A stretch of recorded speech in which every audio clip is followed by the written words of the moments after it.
अस्सलामुअलैकुम एवरीवन, मैं आपको अपने YouTube channel English literature with Mehar पे वेलकम कहती हूँ। और आज जो टॉपिक कवर करने जा रहे हैं वो है the solitary reaper by William Wordsworth. तो ये विलियम वर्ड्सवर्थ की पोएम है the solitary reaper. In November 1805 he wrote the solitary reaper which was published in 1807। ठीक है, उन्होंने विलियम वर्ड्सवर्थ ने ये पोएम लिखी थी इन 1805 में नवंबर में, लेकिन उन्होंने पब्लिश करवाई इसको 2 साल के बाद इन 1807। क्लियर है?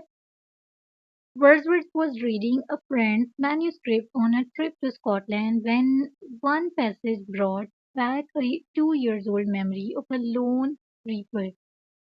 ठीक है, वो अपने फ्रेंड्स का मैन्यूस्क्रिप्ट पढ़ रहे थे जो कि किस चीज का था, ट्रिप टू स्कॉटलैंड। जब वो एक पैसेज उन्होंने पढ़ लिया तो वो अपने 2 साल पुरानी मेमोरी में चले गए, जहाँ पे वो एक अकेली लड़की जो थी वो काट रही थी और ग्रेन्स को काट रही थी और फिर उसको बांध रही थी, वो सारा कुछ। ठीक है, the poem is made up of 4 stanzas each consisting of 8 lines. ठीक है, इस पोएम में 4 स्टेंजाज हैं जो कि हर स्टेंजा 8-8 लाइन पर मुश्तमिल है। First and fourth stanzas contain the rhyme pattern ABCBDDEE। ठीक है, तो ये जो है ये है फील, यानी ये ए है। अगला क्या है? लास्ट, तो ये बी है। थर्ड वन हरसेल्फ, ये सी है। जेंटली पास, अब ये जो पास है ये लास्ट के सेम सिमिलर है, तो ये क्या है? ये भी बी है। ठीक है, नेक्स्ट क्या है? ग्रेन और स्ट्रेन, ये हैं डी और डी। ठीक है, क्लियर है? नेक्स्ट क्या है? प्रोफाउंड एंड साउंड, तो ये सिमिलर है, तो ये क्या है? ई और ई। क्लियर है? तो इसमें इन्होंने कहा कि ये जो पहला और फोर्थ जो स्टेंजा है उसका क्या राइमिंग पैटर्न है? A B C B D D E E. Clear है? और जो सेकंड और थर्ड स्टेंजा है उसका राइमिंग पैटर्न इन्होंने कहा है कि A B C C D D. ठीक है, तो ये है second stanza, no nightingale did ever chaunt, तो ये हो गया A. More welcome notes to weary bands, chant और बैंड सेम नहीं है तो इसलिए ये बी हो गया।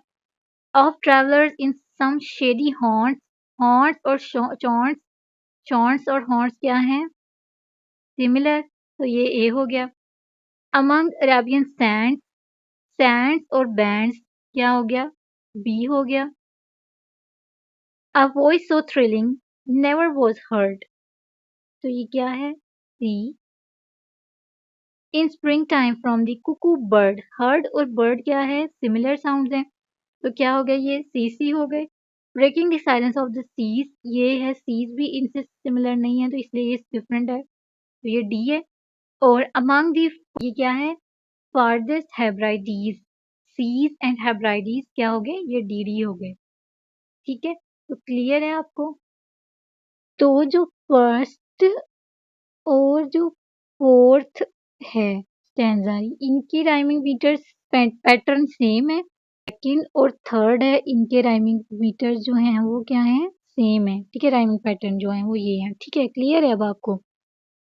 इस पोएम का जो एनालिसिस है वो कर लेते हैं कि this poem begins with a direct approach written in a conversational tone by Wordsworth. ठीक है, इसमें वर्ड्सवर्थ कॉन्वर्सेशनल टोन में बात कर रहा है, जैसे हमसे बात कर रहा है। ठीक है, this suggest a sense of closeness as we believe we are part of a continuous conversation. इसकी जो बात करने का, इसकी जो बयां करने का, लिखने का जो तरीका है उससे हमें एक क्लोजनेस फील हो रही है उसके साथ।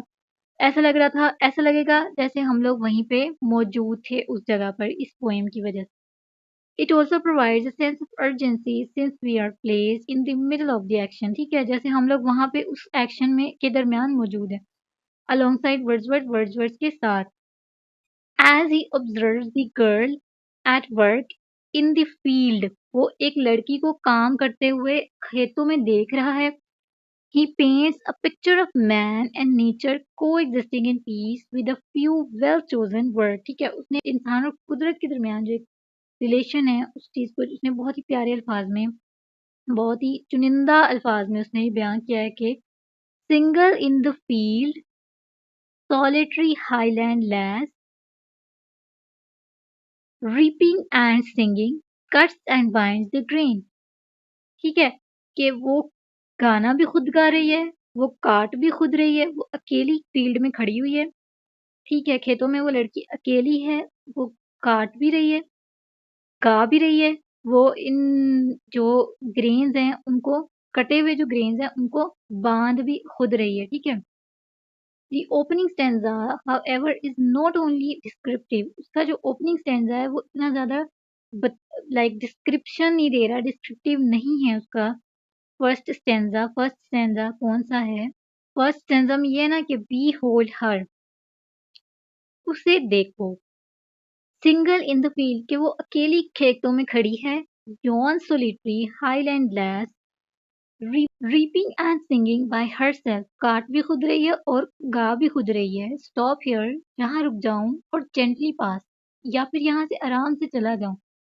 Alone she cuts and finds the grain, अकेले वो काट भी रही है और बांध भी रही है ग्रेन्स को। एंड सिंग अ मेलंकोली स्ट्रेन, ठीक है, और बहुत ही खूबसूरत एक कुछ गा भी रही है।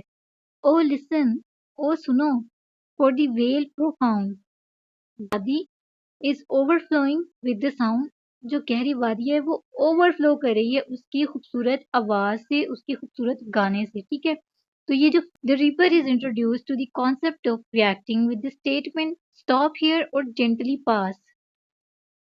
रीपर को इंट्रोड्यूस कराया गया है कि इस कॉन्सेप्ट से रिएक्ट, मतलब एक रिएक्शन दिया गया है कि मैं यहाँ रुकूं और या तो चला जाऊं। What concerns Wordsworth the most in the nature of his reaction. ठीक है, his focus on reaction to scenes set him apart from the merely descriptive poetry that was fashionable at the time। उनका जो reaction पे focus ज्यादा होता था जिसकी वजह से वो डिस्क्रिप्शन जो उस टाइम की फैशनेबल, उस टाइम का जो फैशनेबल पोइट्री थी उसमें एक डिस्क्रिप्शन दिया जाता था अपनी जो भी टॉपिक है आपकी पोइट्री का उसको। लेकिन इन्होंने यहाँ पे जो है इनकी पोइट्री में रिएक्शन बताया जा रहा है, यहाँ पे डिस्क्रिप्शन नहीं है, रिएक्शन है। ठीक है, The sight of the valley full of singing in Wordsworth's poem determining whether to stop or pass। उनकी जो उन्होंने खूबसूरत मंजर दिखाया है वादी का, जो गाने की, लड़की के गाने की आवाज से वो गूंज रही है। उसके बाद विलियम वर्ड्सवर्थ ने एक एक मतलब वो क्वेश्चन कर रहा है कि क्या मैं यहाँ रुकूं या यहाँ से चला जाऊं। Only the dull of soul would survive in such situation. उन्होंने कहा है कि सिर्फ और सिर्फ जो डल सोल हैं वो ऐसी सिचुएशन में जिंदा रह सकते हैं। क्लियर। उसके आगे नेक्स्ट स्टेंजा में उन्होंने क्या कहा है कि two images of birds singing make up the second stanza. ठीक है, दूसरी स्टेंजा में उन्होंने दो पिक्चर्स बताई हैं। ठीक है, दो पिक्चर्स बताई हैं बर्ड्स की सिंगिंग की। क्या? The nightingale is employed to establish an exotic locale, a shady haunt on the Arabian dunes. ठीक है, उन्होंने ये एक पिक्चर बयान की गई। सेकंड स्टेंजा में क्या है कि no nightingale did ever chaunt, कि कोई नाइटिंगेल यानी बुलबुल भी इतना अच्छा नहीं गा सकता। More welcome notes to weary band, इतने वेलकम सॉन्ग के तौर पर जो ये गाने गाए जा रहे हैं। Of travellers in some shady haunt, किसी मुसाफिर के लिए, किसी किसी मुसाफिर के लिए किसी पनाहगाह में। अमंग अरेबियन सैंड, जो अरब की रेत है उनके दरमियान में। A voice is so thrilling never was heard, इतनी खूबसूरत आवाज पहले कभी नहीं सुनी थी। In spring time from the cuckoo bird, किसी मौसम बहार में किसी कोयल की आवाज। Breaking the silence of the sea, जो कि समंदर की खामोशी को तोड़े। अमंग द फार्देस्ट हेबीज, ठीक है, किसी जजीरे के दरमियान में। ठीक है, इन्होंने यहाँ पे दो बर्ड्स का जिक्र किया है, एक तो है नाइटिंगेल और दूसरा क्या है, कुकू बर्ड। ठीक है, उनके साथ कंपेयर किया गया है। Wordsworth transports us from the heat of desert to the chill of the North Atlantic in 8 lines, not only to express the reaper's singing peculiar nature, but also to describe the emotional effect it had on him. ठीक है, तो उन्होंने इस चीज को compare किया है किस चीज से, रेगिस्तान की गर्मी से और नॉर्थ अटलांटिक जो एरिया है उसकी सर्दी से। ठीक है, ये जो दूसरे स्टैंजा की 8 लाइनें इसमें कि वो उसी Nightingale sings welcome notes to tired bands, much as the cuckoo proclamation of spring breaks the silence of the water.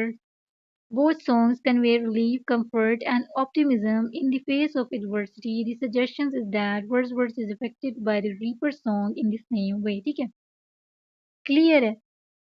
Wordsworth returns us to the scenario described in the first stanza in the third stanza. ठीक है, वो दोबारा से first stanza वाली बात करता है। Will no one tell me what she sings, क्या मुझे कोई नहीं बताएगा कि वो क्या गा रही है, मतलब उनको पता ही नहीं चल रहा वो गा क्या रही है। Is a conversational question. ठीक है, ये है कॉन्वर्सेशनल क्वेश्चन, इसकी वजह से हमें फील हो रहा है होगा, इस पोएम को जो पढ़ेगा रीडर है उसको ये फील होगा कि ये जो है ये वो उस टाइम पे मौजूद था जब विलियम वर्ड्सवर्थ ने उसको सिनेरियो देखा।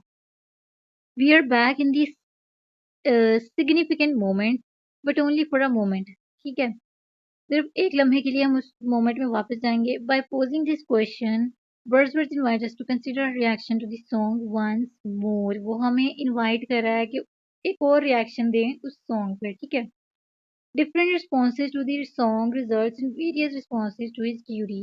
One listener would hear ancient unhappy faraway things while another might hear humble lay।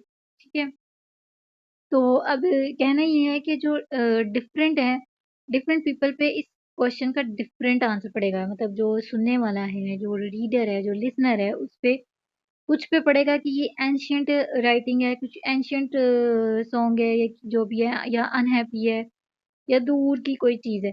जबकि जो कुछ पीपल हैं, जो रीडर्स हैं, कुछ लिसनर्स हैं, उन पे ये बहुत ही इसका असर होगा। कोई सिंपल पोइट्री के तौर पर इसका जो है वो एक असर होगा। In order to express a number of equally valid reactions, Wordsworth follow up his initial inquiry with a series of further queries. This focuses on the song's effect rather than the song itself। ठीक है, उनका focus था songs के effects पे, ना कि song पे। Song जो गाना है उसके असर पे उनका ज्यादा फोकस था विलियम वर्ड्सवर्थ का, ना कि बजाते खुद उस गाने पे। ठीक है, the word what ever the topic, के टॉपिक चाहे कोई भी है, यानी जो फाइनल स्टेंजा है उसमें उन्होंने वर्ड यूज किया कि वट एवर द टॉपिक, वो इस चीज को एम्फसाइज कर रहा है, वो नोशन को एम्फसाइज कर रहा है। ठीक है, उनका फोकस किस चीज पे था, सॉन्ग पे, सॉन्ग्स के इफेक्ट पे था। He concentrates on her singing style because it is that worries him. वो उनके गाने, उस लड़की के गाने के अंदाज पे फोकस कर रहे थे और जिस चीज से वो परेशान हुए mister William Wordsworth. The reaper sang in an uninhibited fashion। ठीक है, he had no finish। Wordsworth का कहना ये था, उनका ये उन्होंने नोट किया कि इसके गाने में कोई फिनिशिंग वगैरह नहीं है, क्योंकि वो तो रैंडमली गा रही है, वो तो कोई सिंगर है या कोई स्टेज पे परफॉर्म कर रही है, तो वो तो बस जस्ट रैंडमली गा रही है, तो उसमें फिनिशिंग ना नहीं थी, क्योंकि उस लड़की का फोकस नहीं था कि वो गाने में वो कोई इतनी तवज्जो से सुन रहा है। This was a pivotal moment for him since the mundane and familiar process of reaping coexisted with a one of kind act of creativity and that enthralled the human spirit. Wordsworth reply of standing motionless and still shows that his bodily self was rendered irrelevant as all of its sources and directed internally to his spiritual reflex। ठीक है, उस गाने ने उन पे इतना effect किया था कि वो बिल्कुल मोशनलेस होके स्टिल खड़े रहे, उनकी बॉडी जो है वो बिल्कुल भी मूव नहीं कर रही थी। इस गाने ने इन पे एक एज ए स्पिरिचुअल रिफ्लेक्स काम किया। ठीक है, once this reflex had taken place the meaning of the moment had been absorbed। ठीक है, and the music in my heart I bore, his effort was redirected once more and he mounted up the hill. However, the Wordsworth who ascended the hill was vastly different from the Wordsworth who came across the solitary reaper. ठीक है, उन्होंने बताया कि इस music ने मेरे दिल में एक ऐसा बीज बोया है, तो पहाड़ों पे एक पहाड़ में एक बीज बोया जाता है ना, उस तरह। तो ये वो विलियम वर्ड्सवर्थ जब उस जगह पर गए थे, उस वादी में गए थे, तब वो कोई और विलियम वर्ड्सवर्थ थे, लेकिन जब वो सॉलिटरी रिपर के बाद में इतने डिफरेंस आ गए कि वो बिल्कुल ही एक नए विलियम वर्ड्सवर्थ की तरह बिहेव करने लगे। ठीक है, क्लियर है अब आपको? कोई subscribe and share my videos. Thank you.